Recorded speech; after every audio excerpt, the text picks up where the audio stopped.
சுகாதார நிலையத்தில் யாரோ என் வாயில 2 சொட்டு போலியோ சொட்டு மருந்து ஊத்திருக்காங்களே, அதனால நான் ஆரோக்கியமா இருக்கிறேனே.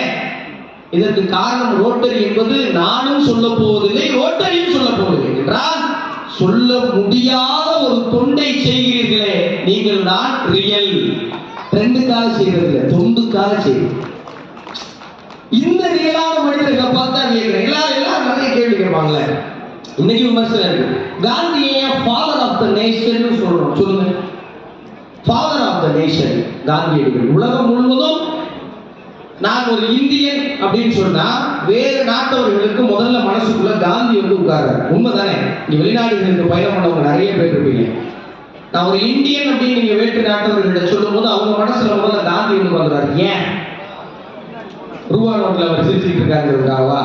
இல்லை, நம்ம ஊர் ரூபா நோட்டெல்லாம் நம்ம பார்க்கவே கிடையாது. நம்மளே ஏற்பட்டோட மறந்துட்டு போயிடும்.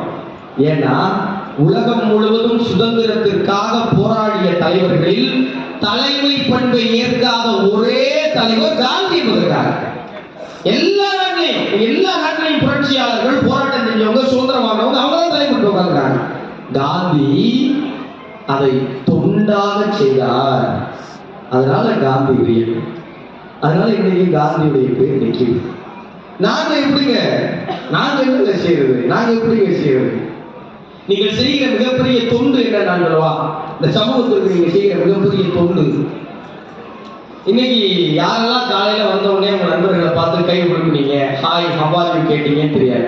நான் என்னைக்குமே யாரை பார்த்தாலும் முதல்ல 2 கை கூப்பி வணக்கம் சொல்லுகிற வழக்கத்தை இன்னைக்கு இருக்கிற இளைய தலைமுறைக்கு விதைக்கணும்னு நினைக்கிறேன். நான் அதை பின்பற்றுறேன். ஏன் தமிழர்கள் 2 கையும் கூப்பிட்டு வணக்கம் அப்படின்னு சொல்றோம்? இதுக்கு நிறைய காரணங்கள்லாம் சொல்றாங்க. என்ன காரணம் சொல்றாங்கன்னா, ஒரு சிலர் சொல்றாங்க, பண்டைய காலத்துல நான் உங்களை தாக்க வரல, என் கையில எந்த ஆயுதமும் இல்லை, நான் நிராயுதபாணியா இருக்கேன் அப்படின்னு நட்புறவை வெளிப்படுத்துறதுக்காக 2 கையும் கூப்பி வணக்கம் சொல்றோம்லாம் சில காரணம் சொல்றாங்க. இன்னைக்கு நல்லதுதான். பாருங்க, என் கையில செல்போன் இல்லை, நான் யார்ட்டையும் பேச போறது இல்லை, யாருக்கும் மெசேஜ் அனுப்பல, நீங்க பேசுறதை கேட்க போறேன் அப்படின்னு நீங்க சொல்றதா 2 கையும் கூப்பி வணக்கம் சொல்லி கூட ஒரு கான்வர்சேஷனை ஸ்டார்ட் பண்ணலாம்.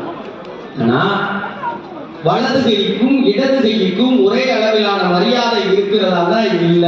உண்மைதானே? யாராவது கை கொடுக்கும் போது வலது கைக்கு போது இடது கை கொடுங்களேன், ஒரு நிமிஷம் யோசிப்பாங்க. இடது கையில யாராவது சாப்பிடும் போது 2 நிமிஷம் நின்று பார்த்துட்டு போவோமா? ஏனென்றால் இந்த கை உணவளிப்பது, இந்த கை சுத்தம் பண்றதுக்காக. இப்படி வலது இடது என்று எந்த வேற்றுமை இருந்தாலும் 2ஐயும் ஒன்றாக பார்த்து உங்களை நான் சமமாக பேசுவேங்கிற ஒரு மிகப்பெரிய சமத்துவத்தை தமிழை முதல் வார்த்தையில் வச்சானா, இந்த வணக்கம் சமத்துவத்துக்கானது. சாதியை, மதத்தை, மொழி